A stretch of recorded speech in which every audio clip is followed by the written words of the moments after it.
ang mga kwento ng pag-ibig, kwento ng buhay at kwento ng pag-asa dito sa Barangay Love Stories. Love Stories.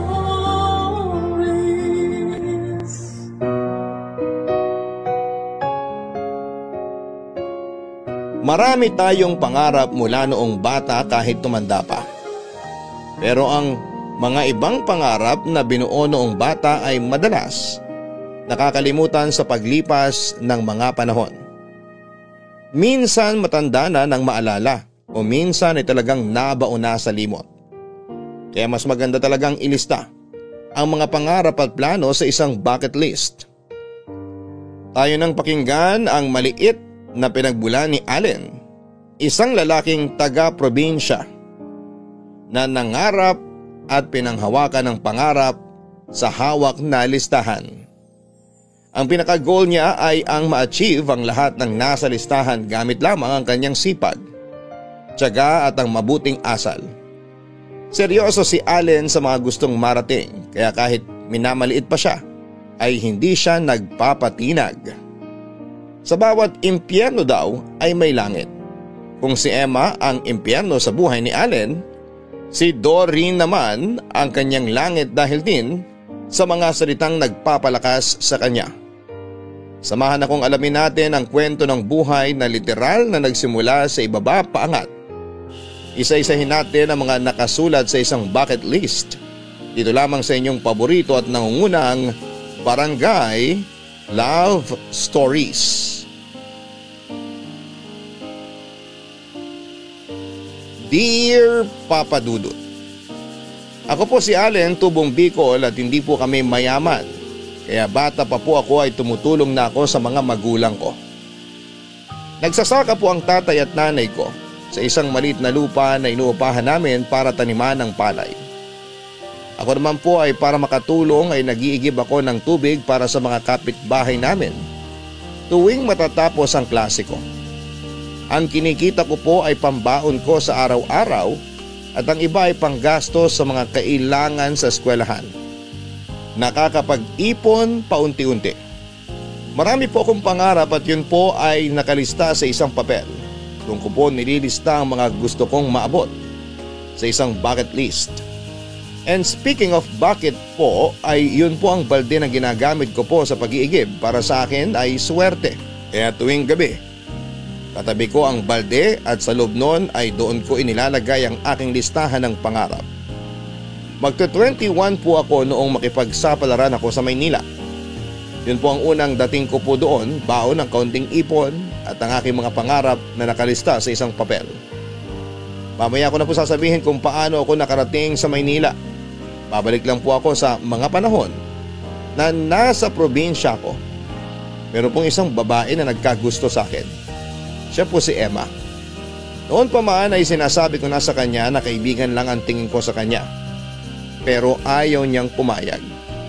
Pero hanggang doon lang po talagang maibibigay ko. Marami pa po akong gustong gawin bago isipin ang tungkol sa pag-ibig.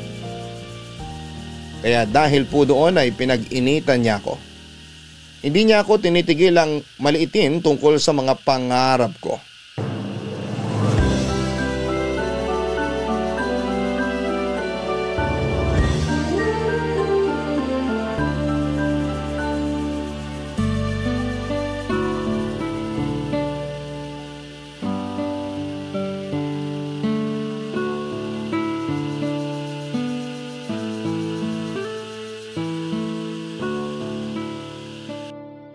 Yan? Uy! Ano to? Akin na yan! Sandali! Akin na sabi yan eh! Sige ka, pag nasaktan ako, ewan ko kung anong mangyayari sa'yo. Akin na kasi ang papel na yan! Bakit ba ayaw mo ipabasa? Ano ba to? Huwag mong pakialaman yan! Lumayo ka sa akin, sige ka! Layo! Akin na yung papel, please! Babasahin ko muna. Hindi naman importante sa'yo yan eh! Bakit ba? Ano ba to? Love letter to, no? Hindi! Sira ulo ka, ha? Aayawan mo ko tapos makikipagrelasyon ka sa iba? Hindi sabi love letter yan. Akin na nga. Huwag kang lumapit sa akin. Hindi naman importante sa'yo yan. Kaya akin na. Babasahin ko muna. Wag. Tumahimik ka. Huwag kang lalapit sa akin, ha? Diyan ka lang. Emma naman, please. Ano to? Ibalik mo na sa akin, please. Bucket list? Ang tanging bucket list na bagay sa'yo ay ang balde mo. Oo na, sige na. Akin na yan. Number 1. Makapunta sa Maynila. Asa ka pa makakapunta ka doon? Tsaka, bihirang nagpapaigib doon, kaya siguradong gutom ka pag nakapunta ka ng Maynila. Hindi ako nawawala ng pag-asa. Magiging pareho ka lang ng tatay mo. Buti pa ang tatay mo nagsasaka. Ikaw, nag-iigib lang. Hindi masamang mangarap. Asa ka pa? Number 2. Makapag-ipon. Ang tanging maiipon mo ay ang mga iniigib mo. May ipon na ako, paunti-unti. Magkano? Iba ka talagang mangarap. Imposible. Walang imposible sa nagsisikap. Nagsisikap? Mag-igib? Ano naman tong number 3? Makabili ng... Makabili ng sariling bahay. Magsisikap ako. Baka matanda ka na, hindi ka pa nakakaipon ng pambili kahit bahay ng gagamba. Akin na. Akin na yung papel. Sandali, nag-i-enjoy pa ako eh. Marami naman pwedeng paglibangan dyan. Itong nakakatawang bucket list mo ang gusto kong paglibangan eh. Akin na yung papel. Sige, lumapit ka. Baka nakakalimutan mo na ayan lang yung bahay namin. Baka gusto mo mabugbog. Emma naman. Anong susunod sa mga ilusyon mo? Teka. Makabili ng kotse. Siguro makakasakay ka ng kotse pag naging driver ka. Susunod, makapagpatayo ng negosyo. Seryoso ba itong mga pinagsusulat mo dito? Siguro naman masaya ka na. Akin na yung papel. Hindi pa tapos, may isa pa. Number 5, magkaroon ng sariling pamilya. Hindi ka magkakaroon ng pamilya, hindi ka liligaya. Maligaya naman ako ah. Sinungaling, isang kahig, isang tuka tapos masaya? Oo, hindi lang naman pera ang nakakapagpasaya sa mga tao eh. O ano pa? Pagmamahal, yung pagmamahal ng mga nasa paligid ko. Ikaw ba, palagay mo may nagmamahal sa'yo? Oo, mahal ako ng mga magulang ko. Siyempre, magulang mo yun eh. Ano sinasabi mo? Wala, akin na yung papel ko. Sinulat mo pa talaga to? Iba ka rin eh. Hindi ako mawawalan ng pag-asa. Pangarap ko yan, kaya gagawin ko ang magagawa ko. Ah, talaga? Wag! Anong wag? Itong bagay sa pangarap mo. Bakit mo pinunit? Para matigil ang ilusyon mo. Sobra ka naman. Wala kang kwentang kausap. Pero napatawa mo ko. Makaalis na nga.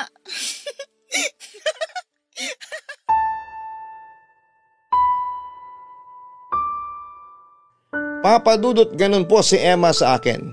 Hindi ko alam kung bakit sobrang galit niya sa akin. Madami namang ibang lalaki sa amin, bakit ako ang pinag-iinitan niya. Pinunit niya man ang papel na listahan pero hindi niya mapupunit ang pangarap ko. Saka nasa utak ko naman yung mga nakasulat doon. Gusto ko lang talagang nababasa para may ma-checkan ako. Wala pa namang ma-checkan doon pero motivation ko kasi yun kapag nababasa ko. Hindi ako papadala sa mga pangmamaliit ni Emma, papadudot. May kayang pamilya ni Emma. Kaya kung papalag ako o pagsasabihan ko siya ay alam kong ako lang ang talo. Kaya tinis ko na lamang yon. Kung magsasalita ako ay lalo lamang siyang mag-aapoy. Kaya pinapadaan ko na lang po talaga. Papadudot, ang igiban ay tanaw mula sa mataas na bahay nila Emma. Sa mismong kwarto niya ay makikita na ang igiban kaya malalaman niya talaga pag nandun ako. Isa pa ay yun lang naman talaga ang oras ng pag-iigib ko. Sa tuwing natatapos ang klase. Pero 2 buwan na lang graduation na. Pwede na ako mag-igib kung anong schedule ang piliin ko. Kaya kahit papaano ay may iwasan ko na si Emma. Habang nasa igiban ay may tumawag sa akin. Sinabihan ako ng isang napakaganda at masayang balita. Kaibigan ang tiyuhin ko na nasa Maynila yon. Sinabihan ako na may trabaho daw siyang iaalok sa akin sa Maynila kapag nakagraduate na ako. Para akong balde na napuno ng tubig kasi ang puso ko ay punong-puno ng saya sa magandang balita. Kaya matapos ako makipag-usap ay alam kong 2 buwan pa Pero excited akong tsekan yung unang nakasulat sa listahan ko, ang makapunta sa Maynila. Pero ang saya ko ay mapapalitan naman ng lungkot. Emma! Ano to? Listahan na naman. Hindi ka nadadala. Hindi mo masisira ang pangarap ko. Ilusyon, hindi pangarap. Baka pwedeng magpahinga ka naman. Kakatapos ko na magpahinga, nag-ipon talaga ako ng lakas para sa oras na to, no? Kasama talaga ako sa schedule mo? Natural! Kailan mo ba ako tatantanan?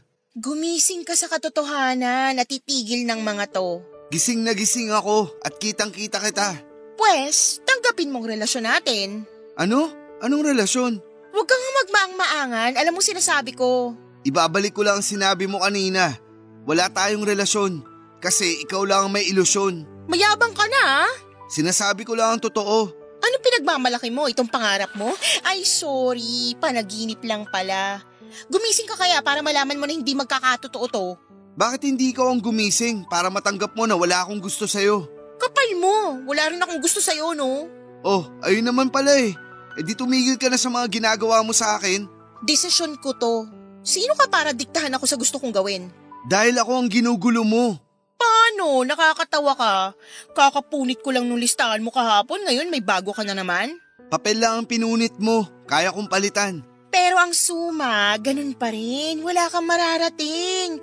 Hanggang dyan ka lang. Akin na nga yung papel ko. Sige, mahawakan mo lang ako, sisigaw talaga ako dito para malaman mong hinahanap mo. Sige, sa'yo na yung papel na yan.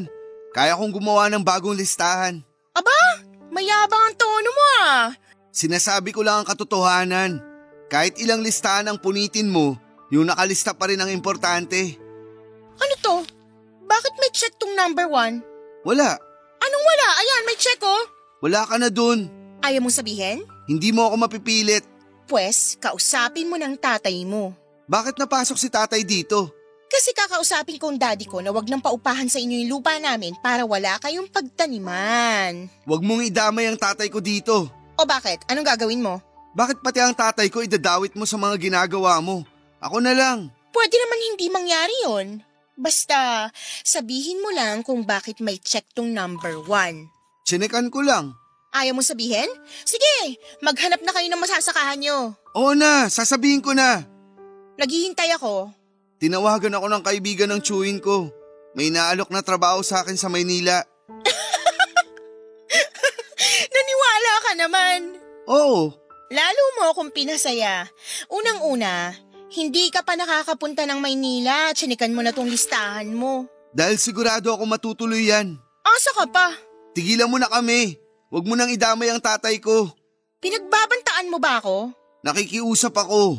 Pwes, lumuhod ka. Halikan mong pa ako. Pwede ko na bang makuha yung papel?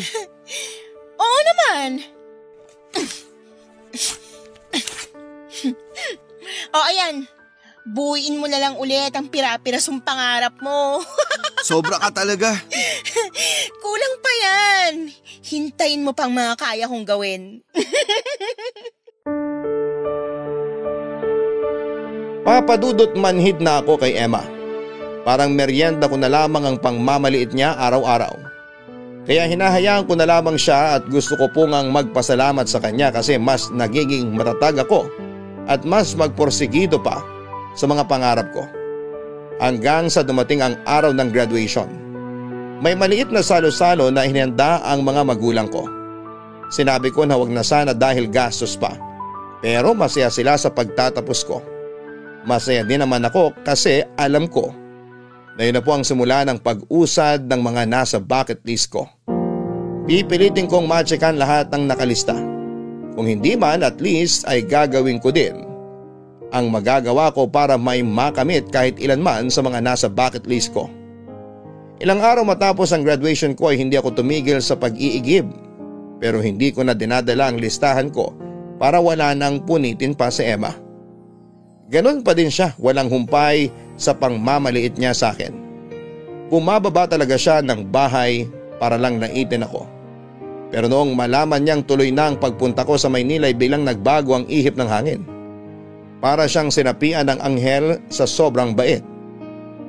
Papadudot na wala ang yabang ni Emma at nakikiusap siya sa akin na huwag na akong tumuloy sa Maynila. Saka ko na sinabi ang pasasalamat ko na kung hindi dahil sa kanya ay hindi ko pipilitin na matupad ang nasa unang listahan. Una, nakikiusap si Emma, tapos nagmamakaawa siya. Pero buo na ang loob ko. Saka matapos ang mga pangmamaliit niya na sinabi sa akin, saka pa ba ako maniniwala na mabait siya? Kaya ayon Papadudot, para siyang biglang naging halimaw. Pinagbantaan na naman niya ako na hindi na ipapaupa sa tatay ko ang lupa nila para wala na kaming sasakahan. Papadudot, hindi na umubra ang pananakot ni Emma dahil inuulan po kami ng swerte noon. Yung kaibigan ng tatay na umuupa sa isang may-ari ng lupa para sakahan ay nakabili na ng sarili niyang lupa. Kaya inalok na ipasa kay tatay ang dating pinagsasakahan nito. Mas malaki at mas mura kaya tinanggap na ni tatay. Kaya manakot man si Emma ay may lilipatan na si tatay matapos ang anihan. Galit na galit si Emma at isinumpa niya ako na hindi magtatagumpay. Sa isip ko na ako naman ang magdidesisyon kung magtatagumpay ba ako o hindi. Tuluyan na akong umalis. Sa Maynila naman ay napakabait naman ang kaibigan ng tiyuhin ko. Kasi makalipas ang 6 na buwan ay sinabihan niya ako na kung gusto kong maghanap ng ibang trabaho na bagay sa tinapos ko ay pwede daw. Hindi daw ako pipigilan. Sobrang natuwa ako noon at nagpapasalamat. Hindi nagtagal ay nakahanap ako ng trabaho. Nagpaalam na ako sa kaibigan ng tiyuhin ko at masaya niya akong pinayagan. Magandang nakuha kong trabaho. May pabahay pa ang kumpanya sa isang low-rise condo na pag-aari ng kumpanya at ang opisina ay katapat lang ng condo kaya tatawid lang ako. Napakalaki ng natitipid ko. Pangkain na lang ang ginagastosan ko kaya nakakapagpadala na ako sa bahay at nakakapag-ipon pa ako. Nung una ay ang pamilya ko at ang mga pangarap ko lang ang inspirasyon ko para magtagumpay. Pero hindi magtatagal ay madadagdagan pala ang inspirasyon ko. Good morning! Good morning! Ako si Allen. Dito ako nagtatrabaho. Ako si Doreen. May tutulong ba ako sa'yo? Ikaw ba ang welcoming committee? Palabiro ka pala. Masarap tumawa pag umaga. Nakakawala ng stress. Tama ka dyan. Pero ikaw palang tanggal na stress ko. Ano yon? Wala. Sabi mo may hinahanap ka? Meron. Aplikante ka ano? Ha? Naku, huwag kang kabahan. Hindi makakatulong yan sa interview mo. Tama naman. Bigyan kita ng tips. Para sa? Sa interview mo. Dapat matanggap ka dito kasi bagay na bagay ka dito. Bakit naman? Kasi mababait ang mga tao dito. Mukhang mabait ka. Paano mo nasabi? Sabi ng puso ko. Ano? Sabi ko, itsura mo pa lang halata namang mabait ka. But looks can be deceiving. Ako ba, mukhang mabait o salbahe? Hindi ako magbabase sa itsura. Pero sa pag-approach mo sa akin, halatang mabait ka. Salamat ha. Ba't parang nabaliktad? Di ba ikaw dapat ang mag-assist sa akin? Oo nga pala. Gusto mo itour kita sa buong opisina? Tour ba dapat agad? Ay, oo nga pala, may interview ka muna. Oo nga. Taga saan ka, Doreen? Diyan lang din, around Pasig. Ay, malapit lang pala dito. Pag natanggap ka na dito, paano ka papasok? Ha? Nakangiti. Palabiro ka talaga. Ibig kong sabihin, anong sinasakyan mo papunta dito? May kotse ako. Talaga? Ako, pangarap ko magkakotse. Pero uunahin ko muna magkabahay. Tama naman yun. Nagbabaon ka ba ng lunch o sa restaurant ka kakain kung dito ka na nagtatrabaho? Ako lang kasi mag-isa sa bahay, kaya wala rin time magluto. Kaya sa resto na lang ako kumakain. Ako kasi nagbabaon eh. Di bali, pag dito ka na nagtatrabaho, dadamihan ko ang lulutuin ko tapos hatian kita. Talaga? Oo naman. Ang bait mo naman. Nagsishare lang. Galingan mo sa interview ha. Ay teka, hindi pa ba ito yung interview? Ha? Hindi pa. Kasi ang dami kong tanong. Sorry, nakukulitan ka ba? Hindi okay nga eh. Nare-relax ako para sa interview ko. Sana matanggap ka. Pero matatanggap ka. Ano ba talaga? Sana o matatanggap talaga? Matatanggap ka talaga. Sana din ikaw na lang ang boss. Bakit? Para sigurado akong tanggap ako. Tanggap ka, maniwala ka sa akin. Salamat. Halika na, samahan kita sa HR. Ay, yung opisina ng presidente ang hinahanap ko. Presidente? Nitong kumpanya? Hindi, ng presidente ng fans club ni Ding Dong. Ang saya mo naman kausap. Tara na, doon ang HR office. Doon mo na lang ako ihatid sa office ng presidente. Nitong kumpanya. Seryoso ka? Oo.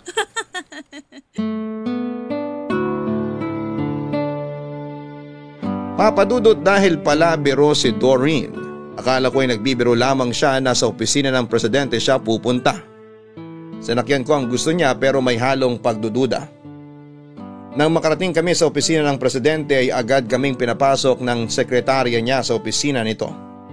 Doon ako naguluhan. Pagpasok namin ay masayang binati at welcome ng presidente si Doreen.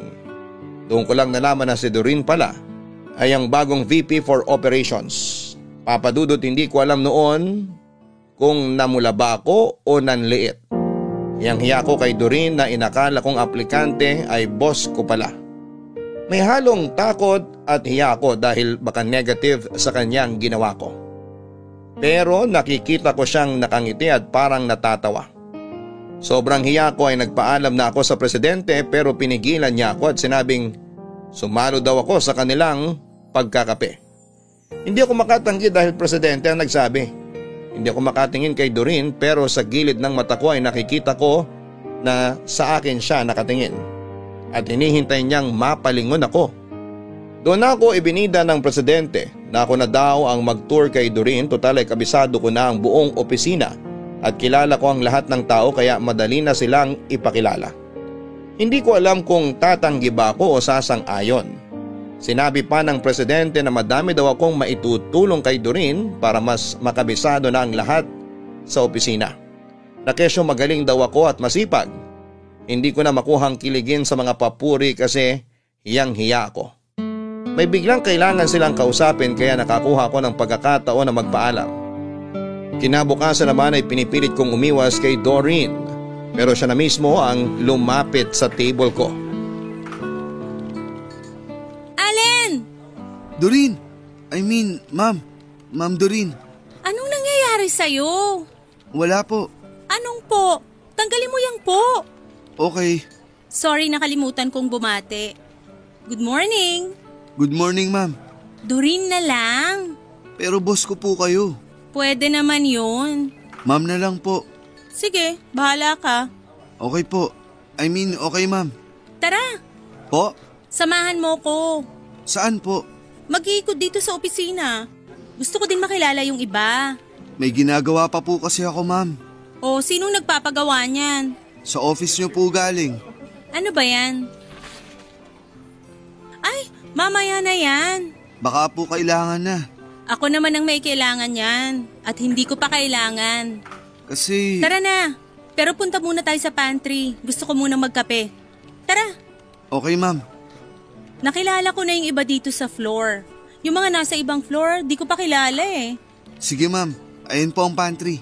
Ayan. Tara, magkape tayo. Sige po. Kayo na lang. Nagkape ka na ba? Hindi pa po. Bakit parang nininervyos ka? Pasensya na, ma'am. Alam mo, wag ka nang mahiya. Nag-enjoy naman ako sa conversation natin kahapon. Pasensya ka na kung sinakyan ko yung mga sinasabi mo ha. Pero hindi kita niloko ha. Natutuwa lang ako. Naalala ko kasi nung nag-apply pa lang ako dati. Kala ko nagalit kayo eh. Sinong kami? Sorry. Akala ko nagalit ka eh. Bakit naman? Magpapasalamat pa nga ako sa'yo kasi naramdaman ko kagad na welcome ako dito. Ay, mababait naman ang mga empleyado dito. Kaya siguradong welcome ka. Saka isa pa, boss ka. Mainit na yata yung kape. Ako na magsasalin.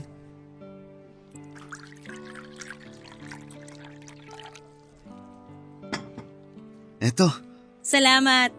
Maupo ka, magkwentuhan muna tayo. Sige.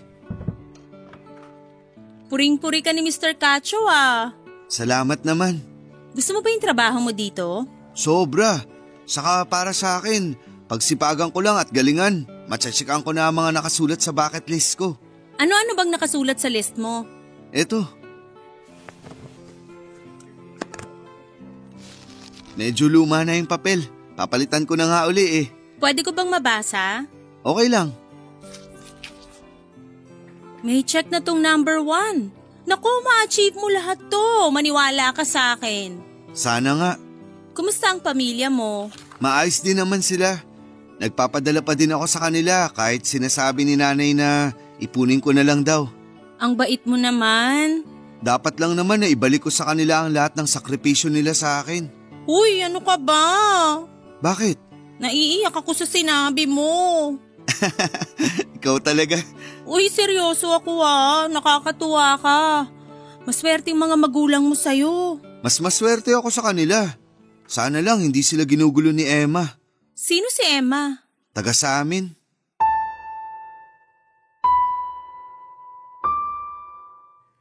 Papa Dudut, ewan ba kung madaldal ako o magaling magtanong si Doreen kasi lahat ng tinatanong niya ay sinasagot ko at hindi basta sagot, may kasamang kwento. Gaya na lamang ng tungkol kay Emma. Ayokong siraan si Emma pero kung may kukwento ko siya ay may kukwento ko talaga ang sama ng ugali niya. Kaya parang sinisiraan ko na din siya. Yun nga lang ay totoo ang sinasabi ko. Magiging sobrang close kami ni Doreen. Siyempre, iba yung feelings ko kasi nung una pa lamang na love at first sight na ako sa kanya. Kaso hindi pwede. Boss ko pa din siya. Pero darating ang isang pag-uusap namin na kung saan ay magkakaaminan kami ng mga damdamin namin sa isa't isa. Hindi ko na matandaan kung paano napunta sa usapang yon pero napunta kami doon. Naamin din ni Doreen na nagkakagusto siya sa akin. Ang katapusan ay nagkaroon kami ng relasyon. Bukod sa relasyong mag-boss, napakabilis ng pangyayari, Papa Dudut. Parang sa isang iglap ay nag-click kami at naging kami. Pinipilit naming maging profesional sa opisina. Kumbaga sekreto lang ang relasyon namin. Pero isang araw ay nagulat ako nang ipatawag kami sa opisina ng presidente.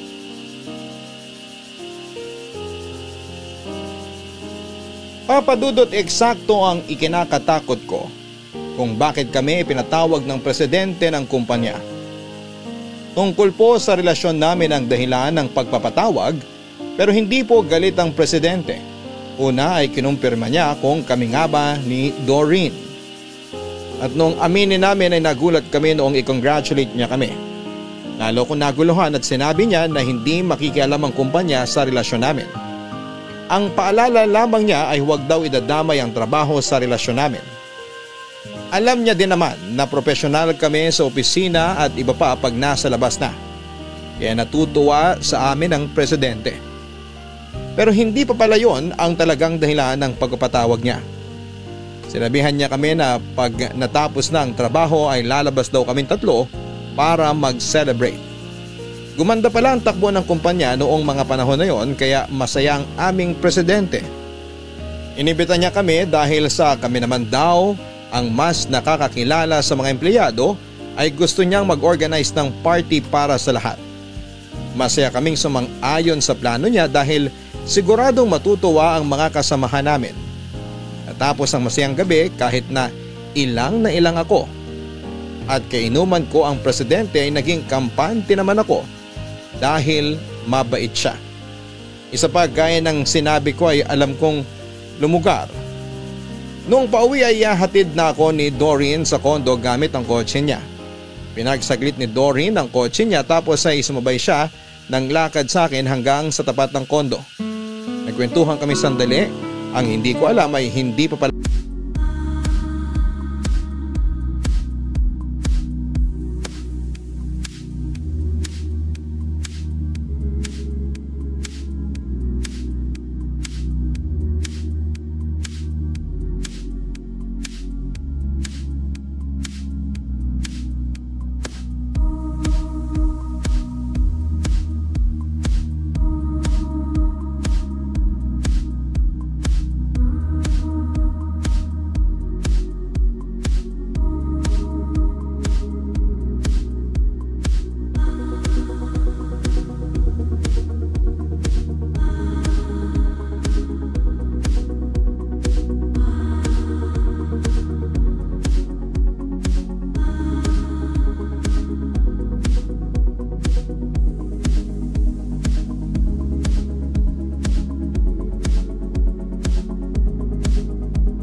para doon matatapos ang araw ko.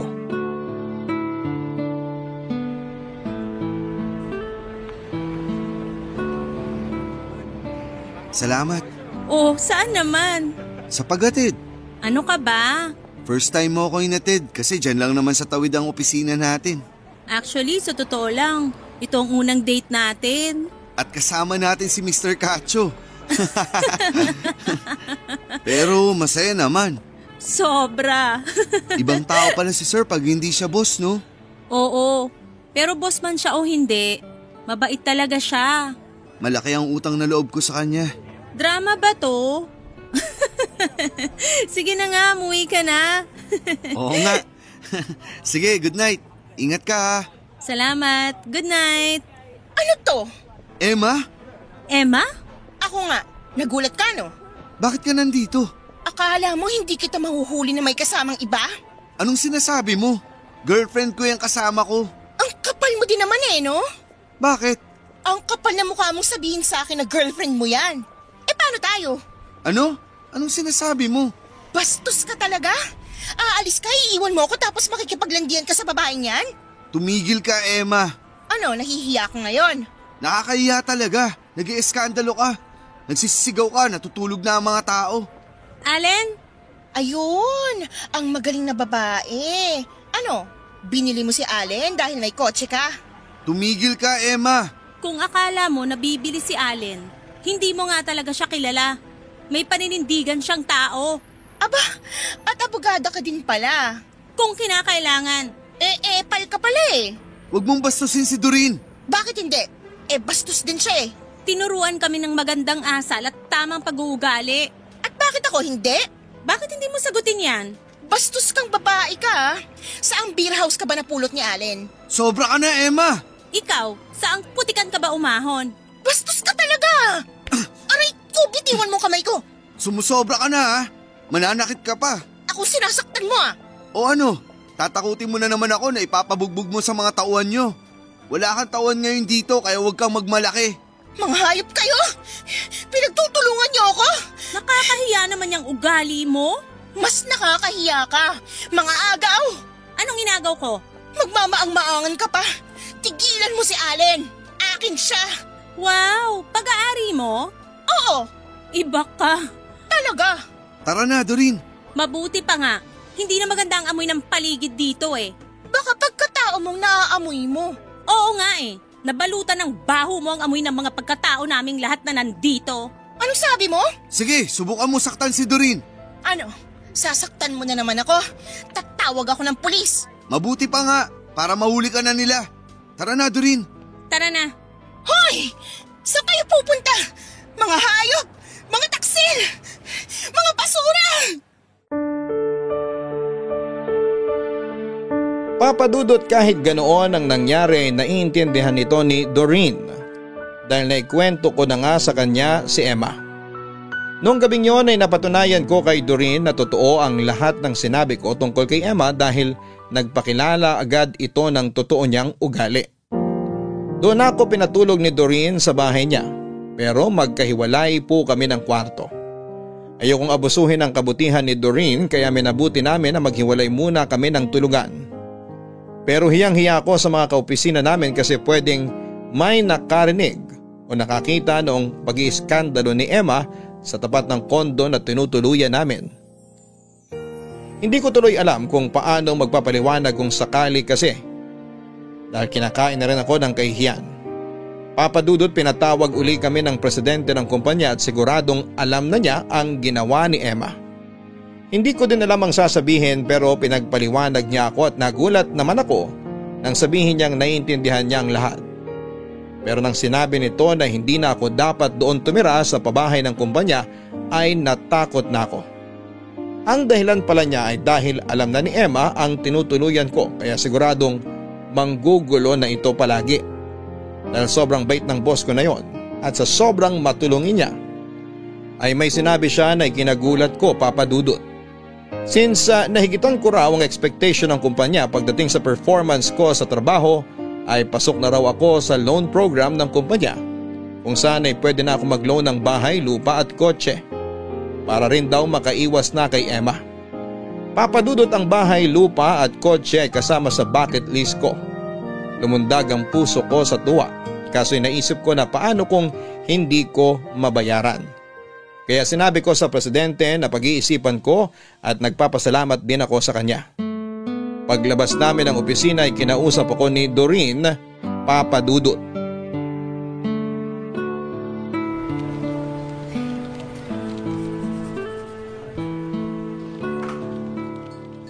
Huy! Ha?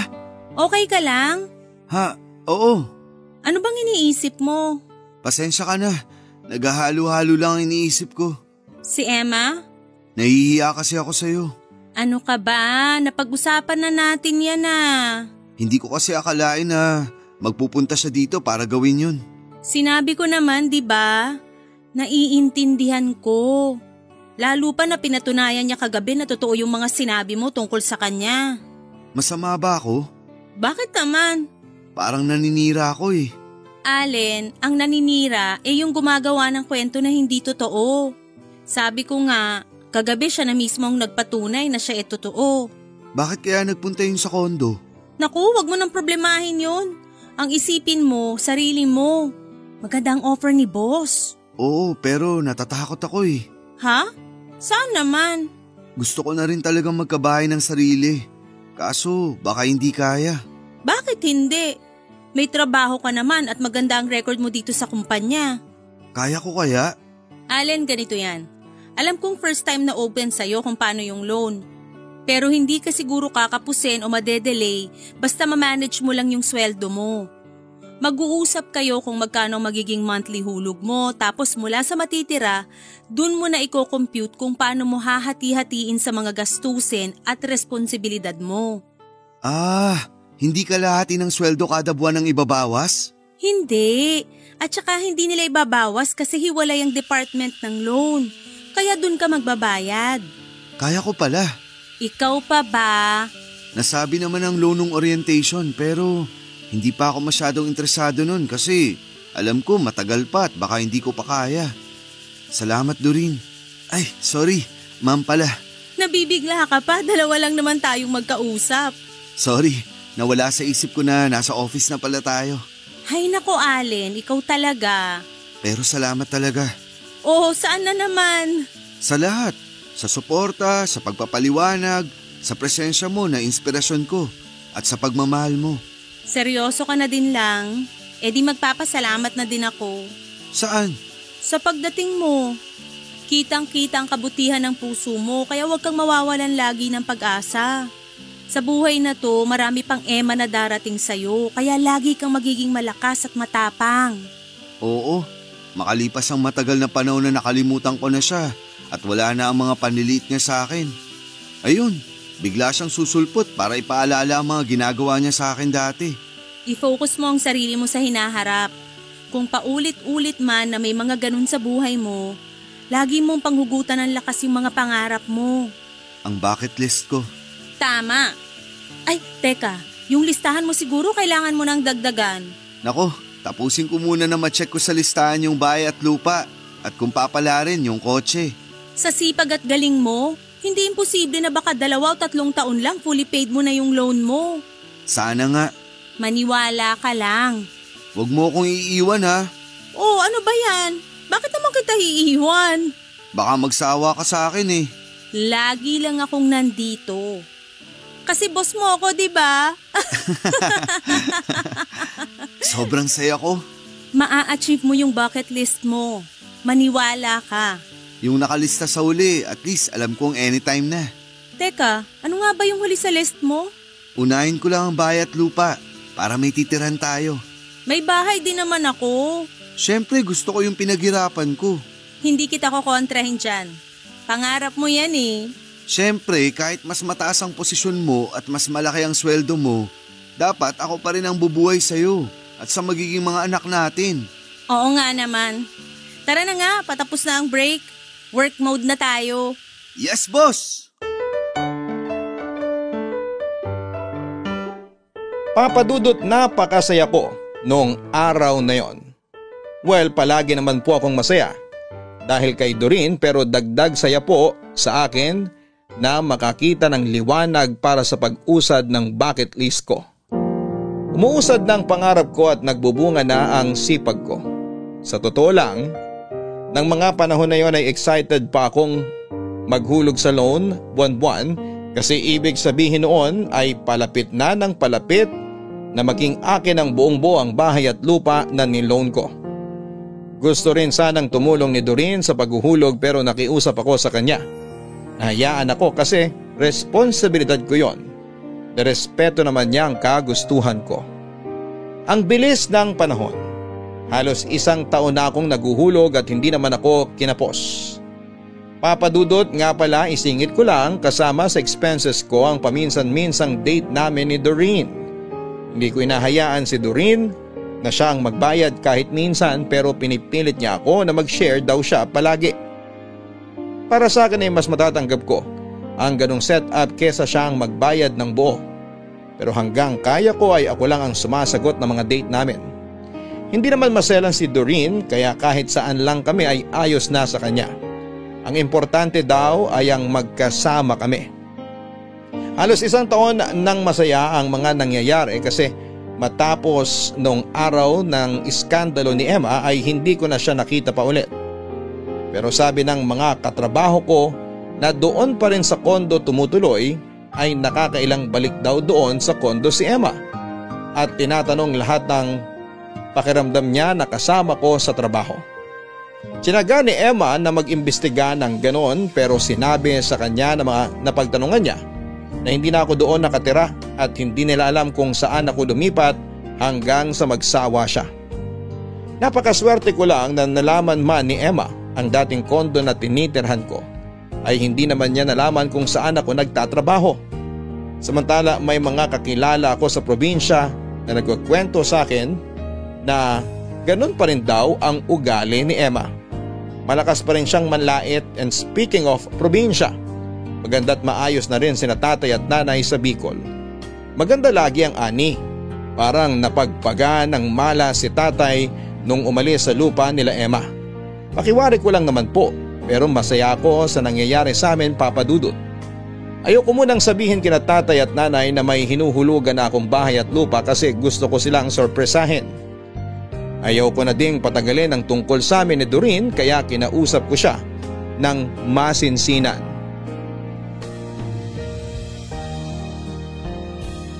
Kahit na alam kong mahal na mahal namin ni Doreen ang isa't isa, ay hindi pa din maalis sa dibdib ko ang kaba, Papa Dudut. Gusto ko na iyain si Doreen na umakyat sa mas mataas na level ng relasyon namin. Pero baka hindi pa siya handa. Gusto ko na maganda ang proposal ko kaya lihim kong tinanong sa sekretarya niya ang araw na maluwag ang schedule ni Doreen. Saka ko inayos ang date at niyaya siya. Akala ni Doreen na regular date lamang yon pero hindi. Dahil naman sa pagkaligaga ko ay kinabahan si Doreen sa nangyayari. Nakarating kami sa restaurant, kumain, nagkwentuhan pero mukhang nahalata talaga ako ni Doreen kaya ang ending ay nangulit at pinilit niya akong paaminin kung anong gumugulo sa akin. Siyempre hindi ko na po naitago pa at sinabi ko na rin ang aking pakay sa kanya ng araw na yon.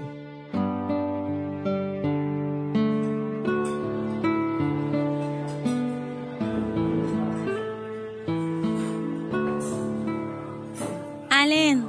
Kunin ko na yung dessert? Oo. Ay, mamaya na. Hindi yan ang gusto kong sabihin. Ay, may gusto ka pang orderin? Sige lang. Oh, hindi ka magsha-share ha. Treat ko to. Wala na akong gustong orderin. Sure ka? Oo. Ipakuha ko na yung dessert? Mamaya na. Mag-usap muna tayo. Okay. Anong okay? Bakit parang last meal na natin sa dami ng in-order mo? Magji-gym naman tayo bukas, di ba? Hindi yon. Feeling ko pinapahaba mo lang tong usapan.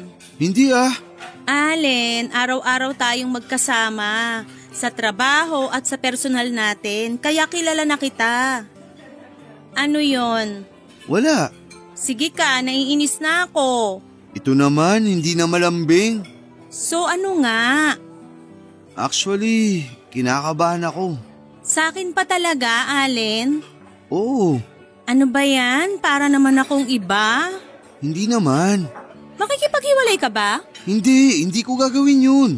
Sa totoo lang, may gusto talaga akong sabihin. Pero hindi yan. Ano ba yon? Doreen, Huy!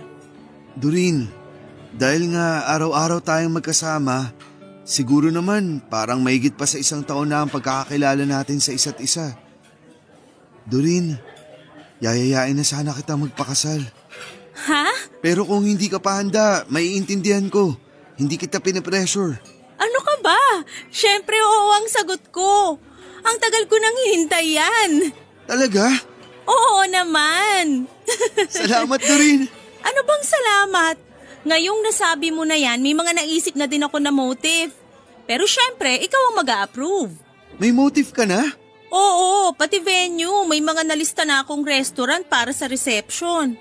Ikaw na mamili kung anong gusto mo. O baka may mga naiisip ka na din. May 3 tayong choice na simbahan. Doreen.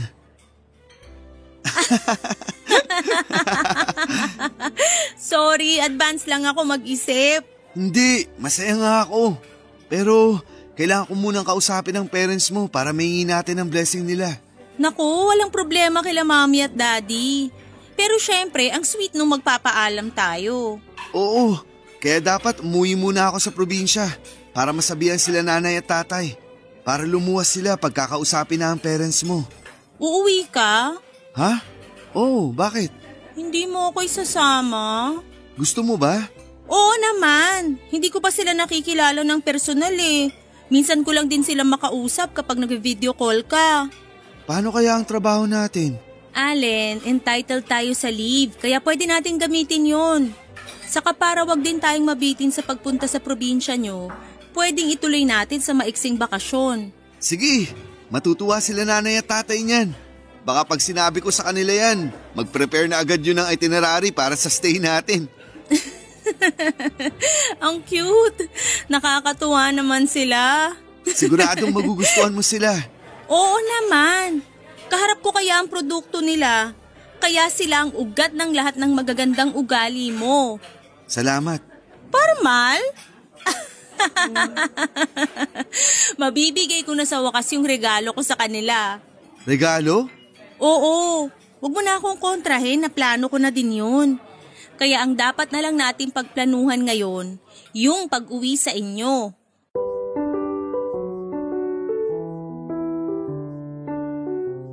Papadudot magaling talagang magplano si Doreen.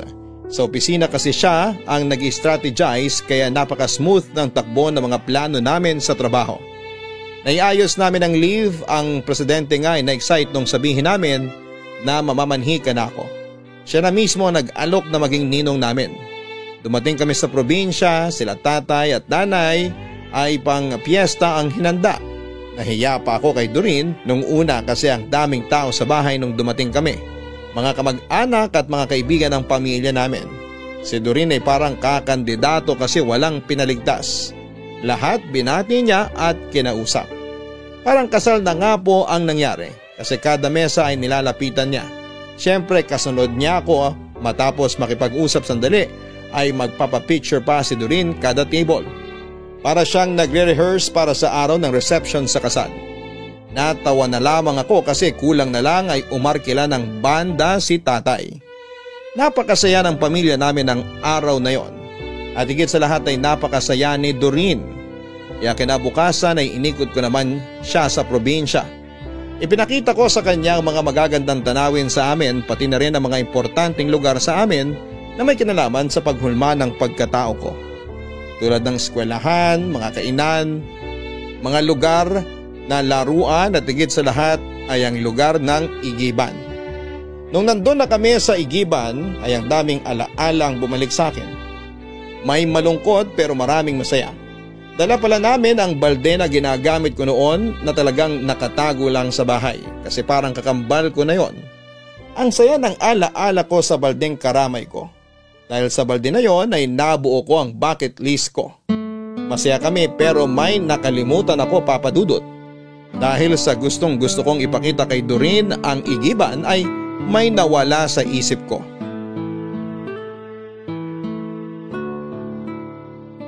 Ito yung sinasabi ko sa iyo, ang Igiban. Madami na din nagbago pero nandiyan pa rin ang Igiban. Wala pa kasi ako sa mundo, Igiban na yan kaya masasabing landmark na yan dito. Dito ka pala nagsimulang mangarap? Oo, dito nga. Matanong ko lang, bakit nagpapaigib yung mga tao dito? Wala pa bang mga gripo sa mga bahay? Yung iba wala pero karamihan meron na. Kaso mahina ang daloy ng tubig kaya nag-iipon pa rin sila. Saka mabuti na rin yung ganun. Mabuti? Na mahina ang daloy ng tubig? Oo, kasi kung malakas ang daloy, edi walang magpapaigib, edi wala akong trabaho. Oo nga naman. Pero ngayon, maayos na ang daloy ng tubig dito. Sobrang alaala ko dito. Siguro mag-donate tayo para palagyan natin ng arko at bubong. Pero open lang yung dingding para lang siyang shed, ganon. Naisip mo talaga yan ha? Oo naman, bilang parangal sa Igiban. Alam mo, binalak na dati yan. Lagyan ng bubong dito. Mas marami pa raw kasing mas dapat unahin sa mga proyekto dito kaysa ang bubong. Malilim naman dito kapag pasado 1:00 na yung katirikan ng araw. Kasi yung anino niyang malaking bahay dito, tumatama kaya may lilim dito. Ay! Bakit? Nawala sa isip ko. Urong tayo dito ng konti. Bakit? Yung malaking bahay nila Emma. Nawala sa isip ko. Itong sinasabi mo na lilim sa tanghali? Oo. Yung bintana sa gilid, kwarto niya yun. Baka makita niya tayo. Kaya pala sabi mo madalas na alam niya yung schedule mo kasi nasisilip ka pala niya sa bintana. Oo, kahit nga magtago ako, malalaman niya pa rin. Paano? Kasi kilala ng lahat ang timba ko, kaya pag nakita niya na nakasalang sa gripo ang timba ko, alam niya nandito na ako. Grabe naman yung babae na yun. Kahit malilim na dito pag nag-iigib ako, para pa din ako nakabilad sa araw. Dahil sa araw-araw na ginagawa ni Emma sa akin. Hayaan mo na, maganda naman ang naging kapalit. Mabuti na lang hindi ka naniwala sa kanya. Oo, kahit ginagawa niyang impyerno ang buhay ko, naniniwala pa rin ako sa langit at tutuparin nito ang mga pangarap ko. Anyway, tara na, baka maabutan pa tayo nun. Saan kayo pupunta? Emma! Nagulat ka, no? Paalis na kami. Hindi kayo aalis. Kausapin mo ko. Binastos niyo ako sa Maynila. Iniwan niyo ako habang nagsasalita. Unang-una, hindi ka namin binastos. Ikaw ang nambastos sa amin. Pangalawa, hindi ka nagsasalita nung iwan ka namin. Nag-ieskandalo ka. Tara na, Allen. At sino kang magdidikta kay Allen ang gagawin niya? Excuse me, hindi ako marunong magdikta. Kasi may kanya-kanyang isip ang tao at alam nila kung sino ang gusto nila at hindi. Bastos ka talaga. Bastos? Hindi tinuro sa akin yan ng mga magulang ko. Sa'yo ba? Matapang ka na sa balwarte kita. Tumigil ka na, Emma. Tara na, Doreen. Isa ka pang hampas lupa ka. Nangungupahan lang naman kayo dati sa amin ng sakahan ah. Anong sabi mo? Hampas lupa? Hindi mo pa ba kilala kung sino yung kausap mo? Pues ipapakilala ko sa'yo si Allen. Malapit nang ma-promote na Head of Internal Affair. Kung tutusin, VP na nga ang ka-level eh. O ano ngayon? Care ko. Gusto ko lang sabihin na nasa 5 digits ang sweldo niya monthly. At dahil sa promotion, magiging 6 digits na siya. Kung alam mo ang sinasabi ko. Ano akala mo sa akin, tanga? Alam kong sinasabi mo, pero mahirap pa rin sila. Tara na, Doreen. Sandali, Allen. Kailangan magising na tong babaeng to eh. Excuse me uli, Emma ha. Alam namin na hindi na sa inyo ang lupang sakahan dati. Naibenta na yon dahil sa utang nyo. Kaya wala na kayong lupa. At yung bahay nyo na nakasangla, maiilit na dahil wala kayong pambayad.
si Allen.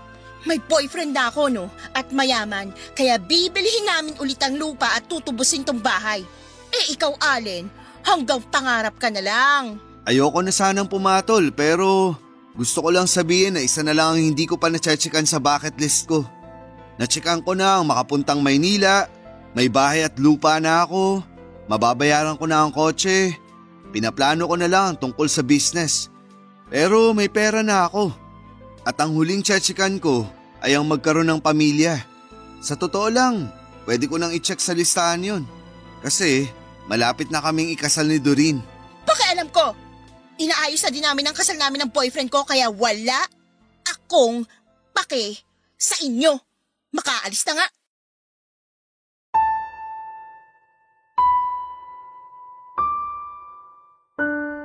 Papa Dudut na pangangako sa dami ng impormasyong alam ni Doreen tungkol kay Emma at sa pamilya niya. Kaya naman pala dahil nga sa kinakausap ni Doreen ang lahat ng bisita noong pa-welcome sa amin ay madami ding naiambag na chismis ang mga ito ang mga nakausap niya. Nakakatawa pero nasabi ko na lamang ay buti na lang dahil pa nagkataon ay magtutuloy-tuloy ang pangmamaliit ni Emma. Pero nagmalaki pa rin ito na parang ayaw gumising sa bangungot niya. Isang linggo kaming nasa probinsya, sinulit namin yon. Wala nang stress kasi maski si Emma ay hindi na namin nakita pang muli. Siguro'y napahiya na. Kaya sa pagbalik namin sa Maynila ay plinano na namin, Papa Dudut, ang pamamanhikan sa mga magulang ni Doreen. Nang may set na ang araw ay pinalawas ko kagad sina tatay at nanay. Doon na nila nalaman ang isa pa sa sorpresa ko na bahay at lupa. Masayang masaya sila. Masayang nagkikita ang mga pamilya namin at lahat ay sang-ayon at walang hadlang sa nalalapit na pagpapakasal namin. Naganap ang kasal at napakasayang araw para sa amin. Nagtayo kami ng sarili naming business pero hindi kami umalis sa kumpanyang pinagtatrabahuhan namin. Hindi ko basta-basta iiwan ang kumpanyang malaki ang naitulong para sa aking bucket list. Si Doreen ay bumili ng malaking lupa para sa kanya sa probinsya namin. Malaking parte ng lupa ay si tatay na ang nagsasaka. Ang ibang parte ay pinapaupahan at si tatay din ang namamahala. Ako naman dahil sa pagmamahal ko sa aking pinanggalingan, ang pag-iigib ay nagtayo ako ng water refilling station. May 3 branch ako sa amin sa probinsya at merong 4 na branch dito sa Maynila. Si Emma naman ay nasa probinsya pa rin. Ang mga magulang ni Emma ay binigyan siya ng kapirasong lupa mula sa lupa na kinakatirikan ng bahay nila. Doon nagpatayo ng maliit na bahay si Emma para makapag-solo na siya. Doon na nakatira si Emma ngayon. Ang huling balita ko mula sa kakilala ay hiniwalayan na raw si Emma ng ipinagmamalaki niyang boyfriend. Hindi daw nito kinaya ang ugali ni Emma. Kami naman ni Doreen sa kasalukuyan ay masaya, kasama na rin si Allen, ang aming 1 taong anak na babae. Salamat po, Papa Dudut, sa pagbibigay daan sa aming kwento. Nawa ay marami pa kayong kwento ng mga kabarangay ang maitampok sa Barangay Love Stories. Manatili po kayong number 1, Barangay LS 97.1. Ang inyong forever kapuso at kabarangay, Allen. Walang imposible sa bawat pagsisikap. Maganda talaga ang gumawa ng bucket list at piliting may sakatuparan ang bawat nakalista dito. Pero gawin po ito ng paisa-isang hakbang lang at huwag i-pressure ang sarili. Masayang mamarkahan ng check ang listahan. Pero kung hindi uubra, huwag nang ipilit at baka sa ibang araw pa ito dumating. Maling husgahan ang pangarap ng iba. Walang pangarap na hindi matutupad dahil sa pagsisikap. Hanggang sa muli, ako po ang inyong si Papa Dudut sa mga kwento ng pag-ibig, buhay at pag-asa sa Barangay Love Stories number 1. Sabay-sabay nating pakinggan ang iyong kwento ng pag-ibig, buhay at pag-asa. Ipadala lang sa barangaylovestories@yahoo.com. Nagustuhan ng iyong napakinggan? Ituloy yan via live stream sa www.gmanetwork.com/radio.